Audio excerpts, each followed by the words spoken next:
arrived on scene with smoke showing from the building, light smoke at the time. As they made entry into the building, which was very difficult, it was very secure, fire intensity started to grow very rapidly.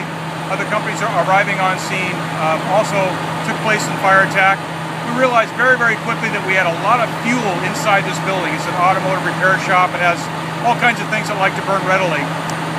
As crews made entry, the fire grew tremendously to the point where it was over their heads. They didn't have enough water inside, enough lines to keep up with the fire. We pulled companies out.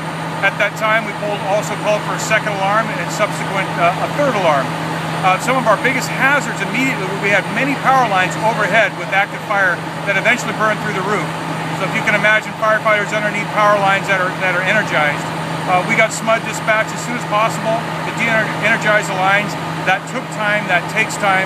Fire crews were still concerned with getting the building out or controlling the fire as best they can and preventing it from other buildings.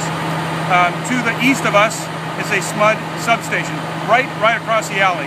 So we also had a very, very difficult exposure problem in that substation could have made this a completely different hazard. It would have been electrical, even on top of fire. Crews were able to make the stop. They were able to keep the flame lengths down to not impose on the wires above. We got the building basically controlled and maintained to one building. So we really did what was all of that was possible given the situation.